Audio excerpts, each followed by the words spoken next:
Hi guys, welcome back to another video with myself, crypto banker SHX. Before we dive into today's video, just a disclaimer, I am not a financial advisor and nothing that I say or do should be taken as financial advice.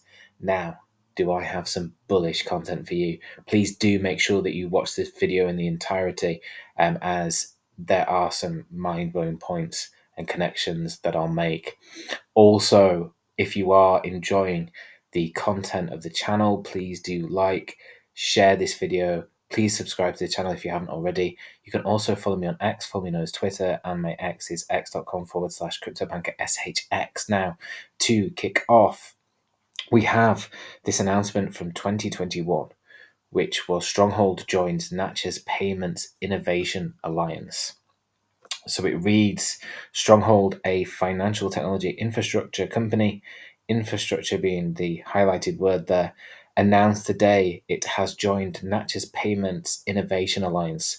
So that is an influential group of payments industry participants who support the advancements across the automated clearinghouse, which is the ACH network within the US and worldwide, so global as well. The alliance collaborates with Nacha, the ACH's network's governing organization, and other members to drive and guide innovation of the industry through discussion, education, task forces, resource sharing, and special initiatives as well.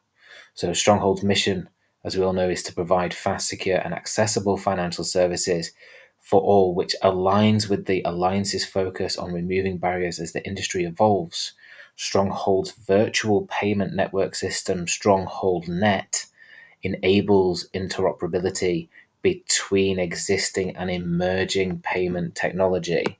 So when we start to begin and look at who else is members of this alliance, it very much becomes quite quickly apparent that it is all of the large financial institutions, so American Express, Bank of America. We have BNY Mellon there, Capital One, Citibank, Commerce Bank. We have eBay. We have all of the Federal Reserve banks as well. IBM, who is obviously a partner, strategic partner of Stronghold and was Stronghold's first ever client. JP Morgan. Also, as we move down, we will see that Stronghold is involved here and stated there. We also have the likes of the US Department of Treasury, the US Faster Payments Council, as well as Visa and Walmart, Wells Fargo. So some huge players, and all of these members meet 3 times a year in person to network and discuss the future of the US ACH payments network.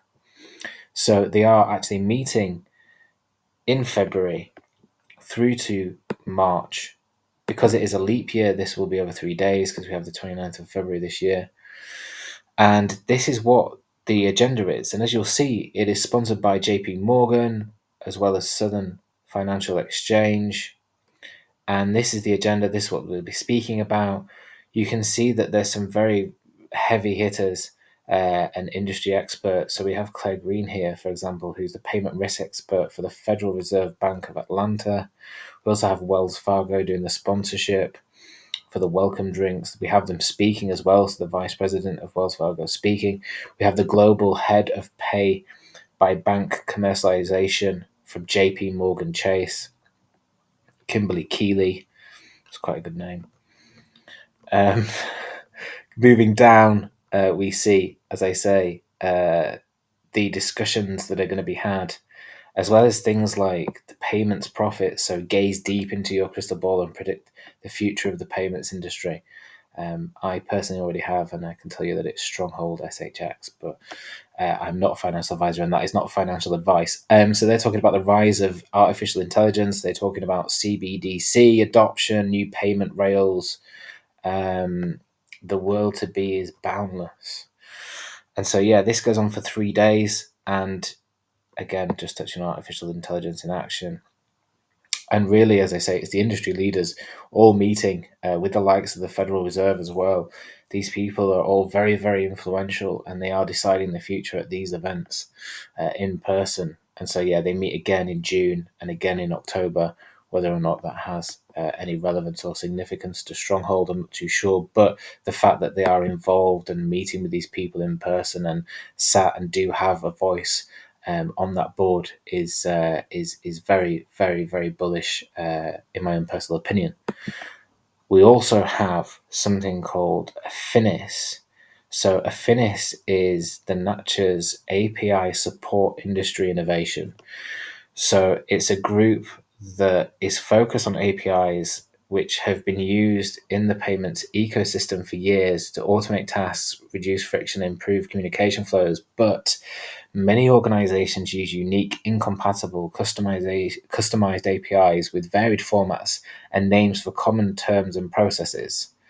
So it's basically all of the companies and all of the institutions that were around sort of 2009, 2010, they all started using APIs and writing code for them, but not in a unified way. So it's a complete mess.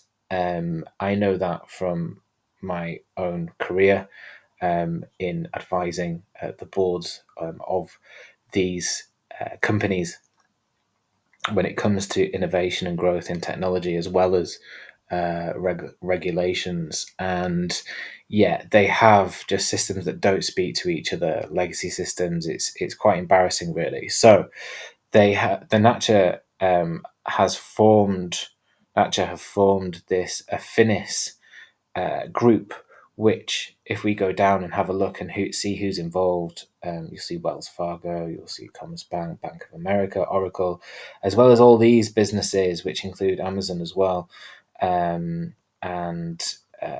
yeah, some key players, Oracle, for example, again. And what this is trying to do is create a standardized format for APIs in legacy systems. And when I was looking through this list, I thought, oh, APIs, that's definitely something that Stronghold do. They will be involved. But they're not actually a member of this. And I think that's actually bullish, in my opinion. At first, I was a little bit like, well, why wouldn't they be involved? But when I actually started to understand what it is, I realized very quickly that actually Stronghold have been doing this since inception. And so, because they were formed in 2017, they had the advantage of not having all of these legacy systems.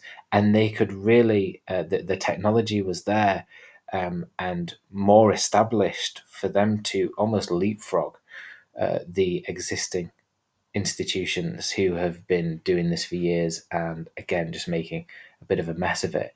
So, Stronghold's automated clearinghouse functionality allows customers to embed into their interface, so allowing for ACH payments, as well as allowing customers and businesses and institutions to maintain ownership of their customers and their experience. So, as we'll see, ACH payments made easier. Stronghold captures and verifies bank details as well as payment authorization via their APIs. They're customizable integrations, it's secure and reliable, it's seamless customer experience, and they have the developer support as well. So they're already one step ahead of those businesses, which, again, as I say, in my own personal opinion, is bullish. Now, when you start to understand the Nacha current partners and we go down, something that just jumped out at me very quickly was this. So one of the preferred partners for compliance is Envestnet and Yodlee. And anyone who has researched or been on Stronghold's website understands that the companies that trust Stronghold, as well as Hummingbird, as well as IBM were the first ever client of Stronghold. We have Envestnet, Yodlee here named. So that's very interesting when you're thinking about compliance.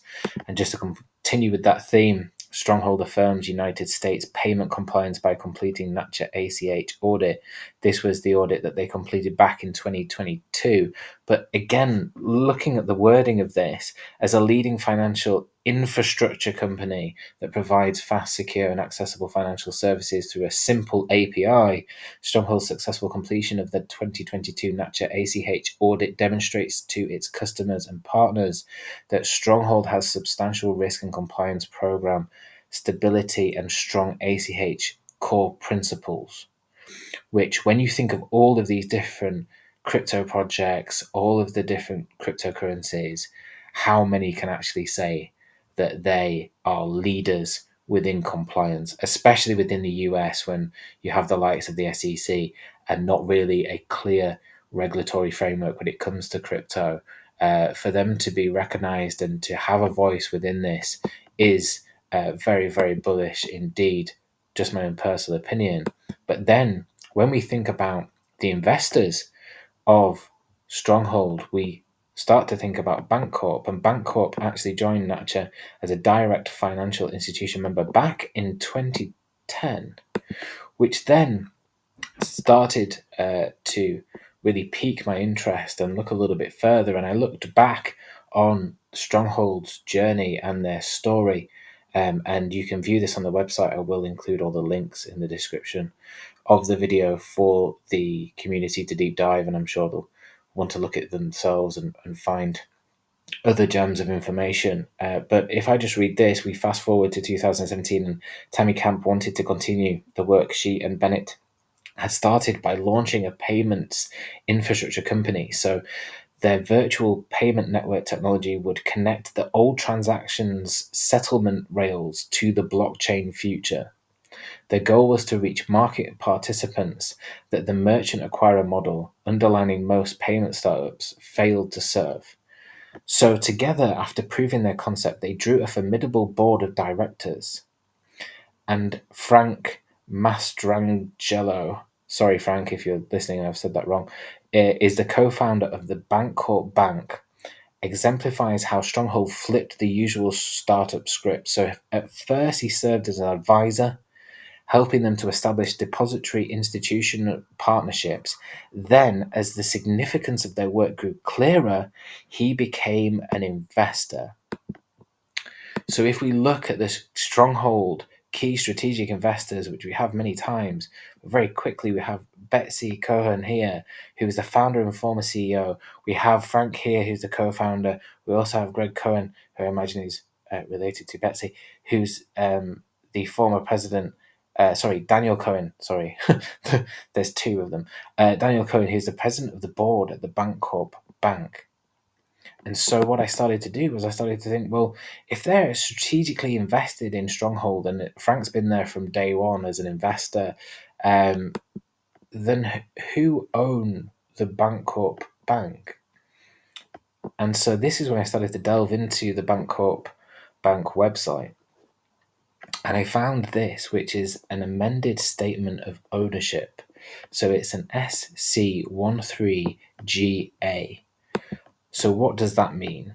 It means that it is a form, it's an alternative filing to a Schedule 13D form, and it's used to report a party's ownership of stock which exceeds 5% of the company's total issue. So more than 5% is quite a significant share within a business.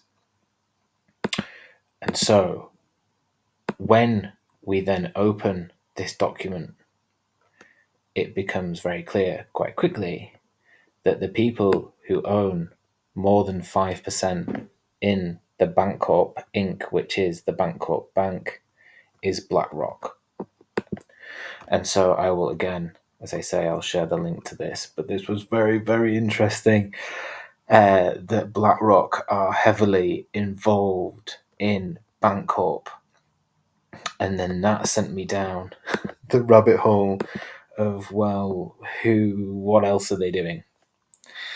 So here is the Bancorp investor presentation, which has just been released this month, January 2024, for obviously explaining what they did in 2023.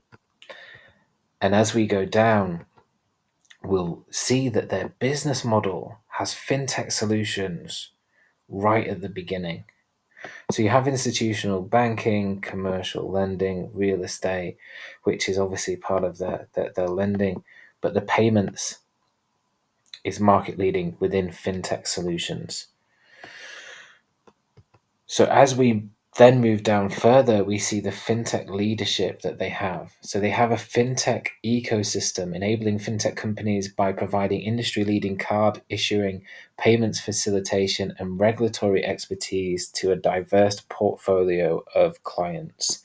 And who do we have here? We have PayPal. So I knew that they did this for Chime. I've covered that. That was one of the connections that I made through a VC, and that's in my connections video. But this is brand new to me and gets me very, very excited when you see that they are basically providing, delivering client-facing platforms, deliver highly scalable banking solutions to customers, and emphasis on customer acquisition and technology. And they're doing that for PayPal. The payment networks that they facilitate between parties via the card networks of Visa and MasterCard. Obviously, you have the regulators, the oversight down here. So the Federal Reserve included in that. But then as we go further down, we see that when fintech solutions, deposit and fee generation. So this is responsible for 21% of the total bank's revenue in 2023, which is insane. So we have PayPal, we have Chime, and the Bank Corp is providing physical and virtual card issuing, maintaining deposit balances on the cards, facilitates payments into the card networks as the sponsoring bank, and provides established risk and compliance function that's highly scalable. So we have the connection of BlackRock being heavily invested in Bank Corp. We have Bank Corp, the Bank Corp Bank, 3 board members, the founders, the ex-CEO, all strategically invested and involved in Stronghold. And then we have them providing all of the banking facilities for PayPal, which, as I say, it blew my mind. If we then go back to the ACH network, we see that year on year it's just growing and growing. So this is the number. This is the number of payments that's made, and it's touching 30 billion for 2022. Hopefully we'll get the updated figures for 2023 soon released. But in terms of dollars, as you'll see, I think given the growth that this has had over the last 10 years, it's going to have processed over $80 trillion in 2023. And when we're thinking about, well, who are these companies that are processing all of this, we see down here that the Bank Corp is within the top 50 companies that are producing and basically producing those numbers. So they're part of the largest financial institution receivers of automated clearinghouse payments in 2022. I'm sure they'll be up there for 2023, but they are in the top 50. They rank at 18. So just to go back again, another connection that I quickly found was that Jason Gardner is the founder and CEO of Marketer. And when we look at the Nacha Consulting clients, we see the connections with Stronghold. So we have Circle, who are connected to Stronghold. We have the likes of IBM as well. Again, we know all the links. But here we have Marketer as well. So they have been consulting clients of Nacha, which again I thought was a very bullish connection. And just a point here that when we look at the entirety of the Alliance members and we look through this list, we see that obviously Stronghold are listed here. We see Square Financial Services, and the founder and CEO of Square is on the investor board of Stronghold. We also have the likes of IBM as well, but not directly named is Stellar and Ripple. And to me, when you're thinking about the key partnerships that they have with Stellar and Jed McCaleb, obviously Tammy used to work as the ex-head of growth at Stellar, bringing 4 million new users to the network in the first 2 months of it launching, and Ripple being a select strategic investor in Stronghold. I believe the reason why they are not directly members is because they have it covered.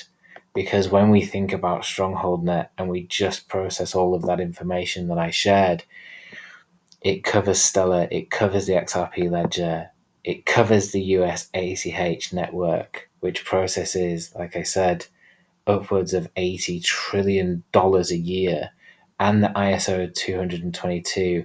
Stronghold SHX is the currency which powers all of this and powers Stronghold Net as well as the Stronghold virtual ledger. I believe that that's the reason, because they already have it covered via Stronghold and Stronghold Net. Guys, that's the end of the video. I hope you've enjoyed the content. Please, again, like, share, subscribe. I will see you guys on the next one. You're all awesome. I hope you've enjoyed it.